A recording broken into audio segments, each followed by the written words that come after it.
Hi friends, welcome to my channel. Gauri Kalyana ನಾಳಿನ ಸಂಚಿಕೆಯಲ್ಲಿ ಏನಾಗ್ತದ ಅಂತ ನೋಡೋಣ. ಅದಕ್ಕೂ ಮುಂಚೆ ನಮ್ಮ ಚಾನಲ್ಗೆ ಸಬ್ಸ್ಕ್ರೈಬ್ ಮಾಡಿಕೊಂಡಿಲ್ಲ ಅಂದ್ರೆ ಈಗಲೇ ಸಬ್ಸ್ಕ್ರೈಬ್ ಮಾಡಿಕೊಳ್ಳಿ. ಪಕ್ಕದಲ್ಲಿ ಕಾಣಿಸಿರೋ ಬೆಲ್ ಐಕಾನ್ನ ಹಾಗೆ ಕ್ಲಿಕ್ ಮಾಡಿಕೊಳ್ಳಿ. ಗೌರಿ ಕೆಲಸ ಮಾಡ್ತಾರೆ ಅಂತ ದೀನ ಬಂದು ಅವ್ರು ಒಪ್ಕೊಂಡಿದ ತಕ್ಷಣ ಆಗ ಸರಿತಂಗೆ ಆಶ್ಚರ್ಯ ಆಗತ್ತೆ. ಮಾವ, ಏನ್ ಮಾತಾಡ್ತಿದಾರ ನೀವು? ನೀವೇ ಒಪ್ಕೊಂಡ್ರೆ ಹೇಗೆ? ನಮ್ಮನೆ ಗೌರವ ಏನ್ ಆಗ್ಬೇಕು ಅಂತ ಸರಿತಾ ಹೇಳಿದಾಗ, ಏನಾಗುತ್ತೆ ಸರಿತಾ, ಅಷ್ಟಕ್ಕೂ ಗೌರಿ ಸರಿಯಾದ ದಾರಿಲೇ ಹೋಗ್ತಾ ಇರೋದು. ಯಾವುದೇ ಕಾರಣಕ್ಕೂ ಯಾವುದೇ ತರ ತಪ್ಪು ಮಾಡಿಲ್ಲ. ಅಂಥದ್ರಲ್ಲಿ ನಾವ್ಯಾಕೆ ಗೌರಿಗೆ ಸಹಾಯ ಮಾಡಬಾರ್ದು? ಗೌರಿ ಯಾರೇನೇ ಹೇಳಿದ್ರು, ಯಾರೇನೇ ಬೇಡ ಅಂತ ಹೇಳಿದ್ರು ಪರವಾಗಿಲ್ಲ, ಆದ್ರೆ ನೀನ್ ಅನ್ಕೊಂಡಾಗೆ ನಿನ್ ಕನ್ಸು ಹಾಗೆ ನೀನ್ ಕೆಲಸ ಮಾಡ್ಬೇಕು ಅನ್ಕೊಂಡಿರೋದು ನನ್ಸಾಗ್ಬೇಕು. ನೀನ್ ಹೋಗಿ ಆರಾಮಾಗಿ ಮಣ್ಣಿನ ಗೊಂಬೆಗಳನ್ನ ಮಾಡು, ನಿಮ್ ಮನೆಯವ್ರಿಗೆ ಸಹಾಯ ಮಾಡು. ನಾನು ಯಾವತ್ತಿದ್ರು ನಿನ್ ಪರವಾಗಿ ಮಾತಾಡ್ತೀನಿ. ಹಾಗೆ ಇಲ್ಲಿ ಇದನ್ನ ಕೇಳೋ ಅಂತ ಅಧಿಕಾರ ಇಲ್ಲಿ ಯಾರಿಗೂ ಇಲ್ಲ ಅಂತ ನಾನ್ ಈ ಮನೆ ದೊಡ್ಡವರಾಗಿ ಹೇಳ್ತಾ ಇದ್ದೀನಿ ಅಂತ ಸರಿತಾ ಮತ್ತೆ ಮನೆಯವ್ರ ಮುಂದೆ ಎಲ್ಲ ದೀನ ಬಂದವರು ಹೇಳಿದಾಗ, ತಾತ ನೀವಾದ್ರೂ ನನ್ನ ಪರಿಸ್ಥಿತಿನ ಅರ್ಥ ಮಾಡ್ಕೊಂಡು ಒಪ್ಕೊಂಡ್ರಲ್ಲ, ತುಂಬಾ ಖುಷಿ ಆಗ್ತಿದೆ. ಹಾಗೆ ಏನ್ ಹೇಳ್ಬೇಕು ಅಂತ ಗೊತ್ತಾಗ್ತಿಲ್ಲ ತಾತ. ಈ ಮನೇಲಿ ನನ್ನನ್ನ ಅರ್ಥ ಮಾಡ್ಕೊಂಡಿರೋದು ಅಂದ್ರೆ ನೀವೊಬ್ರೇನೆ ಅಂತ ಹೇಳಿ ಆಗ ಆಶೀರ್ವಾದ ತಗೋತಾರೆ. ಗೌರಿ, ಎಲ್ಲ ಒಳ್ಳೇದಾಗ್ಲಿ ಗೌರಿ, ಇನ್ ಮುಂದೆ ನೀನು ದೊಡ್ಡ ಹೆಸರು ಮಾಡ್ಬೇಕು, ಇದ್ರಲ್ಲೇ ನೀನು ಚೆನ್ನಾಗಿ ಬೆಳಿಬೇಕು. ಮಣ್ಣಿನ ಗೊಂಬೆಗಳನ್ನ ಯಾರು ಚೆನ್ನಾಗಿ ಮಾಡ್ತಾರೆ ಅಂದ್ರೆ ಎಲ್ಲರೂ ಕೂಡ ದೀನ ಬಂದು ಮನೆ ಸೊಸೆ ಗೌರಿ ಅಂತ ಹೇಳ್ಬೇಕು, ಆ ತರ ಹೆಸರು ಮಾಡ್ಬೇಕು ಅಂತ ಆಗ ದೀನ ಬಂದು ಅವ್ರು ಹೇಳಿದ ತಕ್ಷಣನೇ, ಸರಿ ತಾತ ಆಯ್ತು, ನೀವ್ ಅನ್ಕೊಂಡಾಗೆ ಆಗತ್ತೆ ಅಂತ ಈ ಮನೆ ಗೌರವನ ನಾನು ಉಳಿಸ್ತೀನಿ ಅಂತ ಗೌರಿ ಹೇಳ್ತಾರೆ. ಇದನ್ನೆಲ್ಲ ನೋಡಿ ವಿವೇಕ್, ಏನ್ ನಡೀತಿದೆ ಇಲ್ಲಿ? ಅಷ್ಟಕ್ಕೂ ಎಲ್ಲರೂ ಕೂಡ ನನ್ ವಿರುದ್ಧವಾಗಿ ಮಾತಾಡ್ತಿದಾರಲ್ಲ. ನಾನು ಈ ಮನೆಗೆ ಒಳ್ಳೇದಾಗ್ಲಿ ಅಂತ ಹೇಳ್ದೆ, ಈ ಮನೆ ಸೊಸೆಯಾಗಿ ನಾನ್ ಮೊದ್ಲು ಬಂದಿದ್ದು, ಹಾಗಂದ್ಮೇಲೆ ನನಗೆ ಏನ್ ಮಾಡ್ಬೇಕು ಅಂತ ಹೇಳೋ ಅಧಿಕಾರ ಇಲ್ವಾ? ಗೌರಿ ಮಾತನ್ನ ಕೇಳ್ಕೊಂಡು ನಿಮ್ ತಾತ ಕೂಡ ಅವ್ರ ಪರವಾಗಿ ಮಾತಾಡ್ತಿದ್ದಾರೆ, ಆದ್ರೆ ನನ್ ಮಾತನ್ನ ಯಾರು ಅರ್ಥ ಮಾಡ್ಕೋತಿಲ್ಲ. ಇವತ್ತೇನೋ ಎಲ್ಲರೂ ಸುಮ್ನೆ ಇರ್ಬೋದು, ಆದ್ರೆ ಮುಂದೆ ಒಂದಿನ ಇದ್ರ ಬಗ್ಗೆ ಮಾತಾಡ್ತಾರೆ, ನಮ್ಮ ಮನೆಯವ್ರ ಬಗ್ಗೆನೂ ಮಾತಾಡ್ತಾರೆ ಎಲ್ಲರೂ ಅಂತ ಸರಿತಾ ಹೇಳಿದಾಗ, ಅಮ್ಮ ತಾತ ಇಷ್ಟೆಲ್ಲ ಯೋಚನೆ ಮಾಡಿದ್ದಾರೆ ಅಂದ್ರೆ ಖಂಡಿತವಾಗ್ಲೂ ಎಲ್ಲದನ್ನು ಯೋಚನೆ ಮಾಡಿನೇ ಈ ನಿರ್ಧಾರ ಮಾಡಿರೋದು. ನೀವೇನ್ ಯೋಚನೆ ಮಾಡಬೇಡಿ, ಆರಾಮಾಗಿರಿ. ತಾತ ಒಪ್ಕೊಂಡಿರೋದು ಸರಿ ಅಂತ ನನಗೂ ಅನ್ನಿಸ್ತಿದೆ. ಗೌರಿ ಅವ್ರ ಪಾಡು ಕೆಲಸ ಮಾಡ್ಲಿ ಅಂತ ವಿವೇಕ್ ಹೇಳ್ತಾರೆ. ಅಲ್ಲ ವಿವೇಕ್, ನೀನು ಕೂಡ ಈ ತರ ಹೇಳ್ತಿದ್ಯಲ್ಲ, ನನ್ನ ಮಾತು ಕೇಳು ಅಂತ ಹೇಳಿದಾಗ, ಅಮ್ಮ ನಾನು ಹೇಳಿದ್ನ ಅರ್ಥ ಮಾಡ್ಕೊಳ್ಳಿ, ಎಲ್ಲ ಒಳ್ಳೇದಾಗುತ್ತೆ, ಏನ್ ಯೋಚನೆ ಮಾಡಬೇಡಿ ಅಂತ ಮಾತಾಡ್ತಿರ್ತಾರೆ.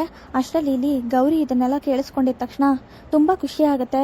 ವಿವೇಕ್ ಅವ್ರು ಕೂಡ ನನ್ನ ಪರವಾಗಿ ಮಾತಾಡ್ತಿದ್ದಾರೆ ಅಂತ ಗೌರಿ ಅನ್ಕೊಂಡು ಖುಷಿ ಪಡ್ಬೇಕಾದ್ರೆ ಆಗ ಏನೋ ಅಲ್ಲ, ನನ್ನ ಪರವಾಗಿ ಮಾತಾಡ್ತಿದ್ರಿ, ಅದು ಅತ್ತೆ ಹತ್ರ ಅಂತ ಗೌರಿ ಹೇಳಿದಾಗ, ಹಾಗೆಲ್ಲ ಏನೂ ಇಲ್ಲ, ನಾನು ಸುಮ್ಮನೆ ಹಾಗೆ ಮಾತಾಡ್ತಿದ್ದೆ, ಅಷ್ಟಕ್ಕೂ ತಾತ ಒಪ್ಕೊಂಡಿದ್ದಾರಲ್ಲ ಅದನ್ನೇ ಹೇಳ್ತಿದ್ದೆ, ಅದನ್ನ ಬಿಟ್ಟು ನಿನ್ ಪರವಾಗಿ ಏನ್ ಮಾತಾಡ್ತಿರ್ಲಿಲ್ಲ ನಾನು ಅಂತ ವಿವೇಕ್ ಹೇಳ್ತಾರೆ. ಅಲ್ಲ, ನಾನು ಎಷ್ಟೇ ಹೇಳಿದ್ರು ನನ್ನ ಮಾತು ಕೇಳ್ತಿಲ್ಲ, ನಿನ್ಗೆ ಇಷ್ಟ ಬಂದಂಗೆ ಮಾಡ್ತೀನಿ ಅಂತ ಹೇಳ್ತಿದ್ಯಾ, ಹಾಗಾದ್ರೆ ನನ್ನ ಮಾತಿಗೆ ಗೌರವ ಇಲ್ವಾ ಅಂತ ವಿವೇಕ್ ಹೇಳಿದಾಗ, ಯಾರು ಹೇಳಿದ್ದು? ನಿಮ್ಮ ಮಾತಿನ ಮೇಲೆ ತುಂಬಾ ಗೌರವ ಇದೆ, ಹಾಗೆ ನಿಮ್ಮ ಮಾತನ್ನ ನಾನು ಖಂಡಿತವಾಗ್ಲೂ ಕೇಳ್ತೀನಿ. ಸರಿ ಆಯ್ತು, ಈಗೇನೋ ನಾನು ಮಣ್ಣಿನ ಗೊಂಬೆಗಳನ್ನ ಮಾಡಕ್ ಹೋಗ್ಬಾರ್ದಲ್ವಾ? ಸರಿ ಆಯ್ತು, ಹೋಗಲ್ಲ ಅಂತ ಗೌರಿ ಹೇಳಿದ ತಕ್ಷಣ ಇಷ್ಟು ಬೇಗ ಒಪ್ಕೊಬಿಟ್ಟ. ಅಷ್ಟಕ್ಕೂ ಮನೆಯವ್ರ ಮುಂದೆ ಎಲ್ಲ ಅಷ್ಟೆಲ್ಲ ಮಾತಾಡ್ದೆ, ನಾನು ಹೋಗೇ ಹೋಗ್ತೀನಿ ಅಂತ ಹೇಳ್ದೆ, ಈಗ ನೋಡಿದ್ರೆ ನಾನು ಹೇಳಿದ ತಕ್ಷಣ ಒಪ್ಕೊಬಿಟ್ಟಲ್ಲ ಅಂತ ವಿವೇಕ್ ಹೇಳಿದಾಗ, ಹೌದು, ಎಷ್ಟೇ ಆಗ್ಲಿ ನೀವ್ ನನ್ ಗಂಡ ಅಲ್ವಾ, ನಿಮ್ ಮಾತಿನ ಮೇಲೆ ನನ್ ತುಂಬಾ ಗೌರವ ಇದೆ, ನಿಮ್ ಮೇಲೆ ತುಂಬಾ ಪ್ರೀತಿ ಇದೆ, ಹಾಗಂದ್ಮೇಲೆ ನಿಮ್ ಮಾತನ್ನ ಕೇಳ್ದೆ ಇರಕ್ಕಾಗತ್ತಾ?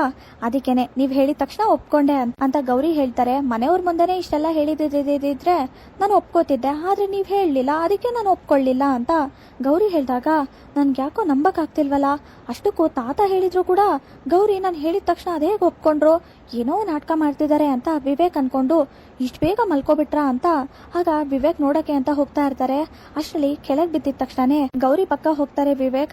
ಆಗ ಇಲ್ಲೇನ್ ಮಾಡ್ತಿದ್ದೀರಾ ನೀವು ಅಂತ ಗೌರಿ ಹೇಳಿದಾಗ, ಅದು ನಾನು ಬೇಕು ಅಂತ ಬಿಡ್ಲಿಲ್ಲ ಅಂತ ಹೇಳಿದಾಗ, ನನಗೆ ಗೊತ್ತು ನೀವು ಬೇಕು ಅಂತಾನೆ ಬಿದ್ದಿರೋದು ಅಂತ ಗೌರಿ ಹೇಳ್ತಾರೆ. ಪುಣ್ಯವತಿ, ಹಾಗೆಲ್ಲ ಏನು ಇಲ್ಲ, ಹೇಳ್ತಾ ಇದ್ದೀನಲ್ಲ, ಅಷ್ಟಕ್ಕೂ ನೀನು ನಿದ್ರೆ ಮಾಡ್ತಿದ್ಯಾ ಇಲ್ವಾ ಅಂತ ನೋಡೋಣ ಅಂತ ಬಂದೆ, ಅಷ್ಟಲ್ಲಿ ನೋಡಿದ್ರೆ ನಾನು ಇಲ್ಲಿ ಜಾರಿ ಕೆಳಗ್ ಬಿದ್ದೋದೆ ಅಷ್ಟೇ ಅಂತ ವಿವೇಕ್ ಹೇಳ್ತಾರೆ. ಇದನ್ನೆಲ್ಲ ನಾನ್ ನಂಬೇಕಾ? ಅಷ್ಟಕ್ಕೂ ನನ್ ಮಲ್ಗಿದಿನ ಇಲ್ವಾ ಅಂತ ನೀವ್ಯಾಕೆ ನೋಡ್ತಿದ್ರಿ? ನನ್ ನಿದ್ರೆ ಮಾಡಿದ್ರೆ ಎಷ್ಟು, ಬಿಟ್ರೆ ಎಷ್ಟು, ನಿಮಗೆ ಯಾಕೆ? ನಿಮ್ ಪಾಡಿಗೆ ನೀವ್ ಇರ್ಬೇಕಾಗಿತ್ತು, ಅದನ್ನ ಬಿಟ್ಟು ನೀವ್ಯಾಕೆ ನೋಡ್ತಿದ್ರಿ ಅಂತ ಗೌರಿ ಹೇಳಿದಾಗ, ಆಗ ಅದು ಏನಂದ್ರೆ ಅಂತ ವಿವೇಕ್ ಯೋಚನೆ ಮಾಡ್ತಿರ್ತಾರೆ. ನಿಮ್ಮನ್ನೇ ಕೇಳ್ತಾ ಇರೋದು, ಉತ್ತರ ಕೊಡಿ, ಹಾಗಾದ್ರೆ ನೀವು ಬೇಕು ಅಂತಾನೆ ಬಿದ್ದಿದ್ದೀರಾ ಅಂತ ಗೌರಿ ಹೇಳಿದಾಗ, ಹಾಗೆಲ್ಲ ಏನು ಇಲ್ಲ ಅಂತ ವಿವೇಕ್ ಹೇಳಿ ಹೋಗ್ತಾರೆ.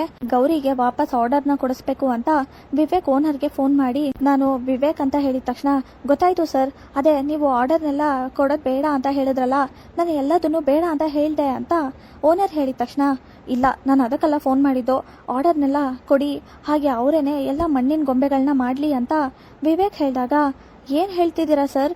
ಅಲ್ಲ, ನೀವೇ ಫೋನ್ ಮಾಡಿ ಬೇಡ ಅಂತ ಹೇಳಿದ್ರಿ, ಈಗ ನೀವೇ ಫೋನ್ ಮಾಡಿ ಆರ್ಡರ್ ಕೊಡಿ ಅಂತಿದ್ದೀರಾ ಅಂತ. ಆಗ ಓನರ್ ಹೇಳಿದಾಗ, ಹೌದು, ನಾನು ಬೇಡ ಅಂತ ಹೇಳಿದ್ದೆ, ಆದ್ರೆ ಈಗ ಕೊಡ್ಬೇಕು ಅನ್ನಿಸ್ತಿದೆ, ಅದಕ್ಕೆ ಆರ್ಡರ್ನೆಲ್ಲ ಕೊಡಿ ಅಂತ ವಿವೇಕ್ ಹೇಳಿ ಫೋನ್ ಕಟ್ ಮಾಡ್ತಾರೆ. ಇದೇನಿದು? ಅಲ್ಲ, ವಿವೇಕ್ ಇಷ್ಟು ಬೇಗ ಬದಲಾಗ್ಬಿಟ್ರಲ್ಲ. ಇಷ್ಟೊತ್ತವರೆಗೂ ಗೌರಿ ವಿರುದ್ಧ ಮಾತಾಡ್ತಿದ್ದವರು ಇದ್ದಕ್ಕಿದ್ದಾಗೆ ಗೌರಿಗೆ ಆರ್ಡರ್ ಕೊಡಿ ಅಂತ ಹೇಳ್ತಿದ್ದಾರೆ. ಇದನ್ನೆಲ್ಲ ನೋಡ್ತಿದ್ರೆ ಗೌರಿನೇ ಹಾಗಾದ್ರೆ ವಿವೇಕ್ ಹತ್ರ ಮಾತಾಡಿ ಆರ್ಡರ್ ಮತ್ತೆ ಸಿಗೋ ತರ ಮಾಡಿರೋದು. ನಿಜ ಹೇಳ್ಬೇಕು ಅಂದ್ರೆ ಈ ವಿಷಯ ಎಲ್ಲ ಮನೆಯವ್ರಿಗೆ ಗೊತ್ತಿಲ್ಲ ಅನ್ಸುತ್ತೆ. ಮನೆಯವ್ರಿಗೆ ಈಗ್ಲೇ ಹೋಗಿ ಹೇಳ್ಬೇಕು. ಮೊದ್ಲು ಅನಿಕೇತ್ಗೆ ಈ ವಿಷಯ ಹೇಳ್ಬೇಕು.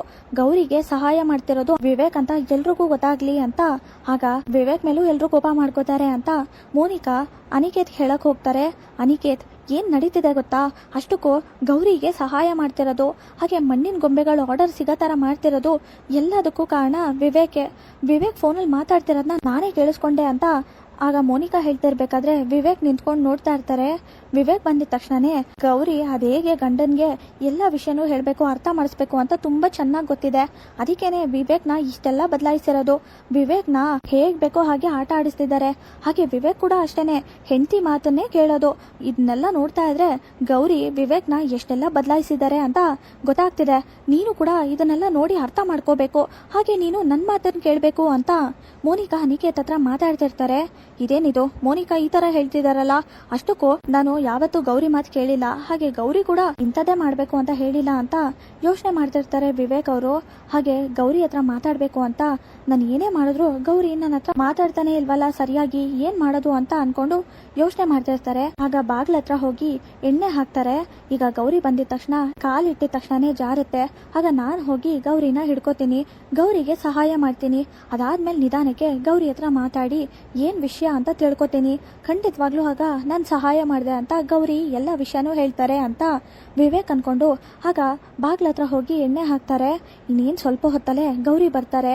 ಹಾಗೆ ನನ್ನ ಮತ್ತೆ ಗೌರಿ ಪ್ರೀತಿ ಶುರುವಾಗುತ್ತೆ ಅಂತ ವಿವೇಕ್ ಅನ್ಕೊಂಡು ಕನ್ಸು ಕಾಣ್ತಿರ್ಬೇಕಾದ್ರೆ, ಇದೇನಿದು, ನಾನು ಕನ್ಸು ಕಾಣ್ತಾ ಇದ್ದೀನಿ, ಅಷ್ಟಕ್ಕೂ ನಾನು ಅನ್ಕೊಂಡಿದ್ದೇನು, ಆದ್ರೆ ಇಲ್ಲಿ ನಾನು ಕನ್ಸು ಕಾಣ್ತಾ ಕೂತಿದ್ದೀನಿ ಅಂತ ವಿವೇಕ್ ಅನ್ಕೋತಾರೆ.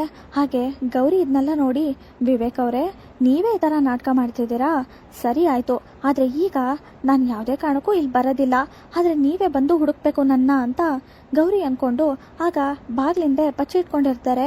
ಇನ್ನೂ ಯಾಕೆ ಬಂದಿಲ್ಲ ಪುಣ್ಯವತಿ ಅಂತ ವಿವೇಕ್ ಅನ್ಕೊಂಡು ಯೋಚನೆ ಮಾಡ್ತಿರ್ಬೇಕಾದ್ರೆ, ಏನ್ ವಿವೇಕ್ ಸರ್, ಇಷ್ಟೊತ್ತಾದ್ರೂ ನೀವು ಬರ್ಲಿಲ್ಲ, ನನಗೋಸ್ಕರ ಅಂತ ಈಗ ಹುಡ್ಕೊಂಡು ಬರ್ತಿದ್ದೀರಾ?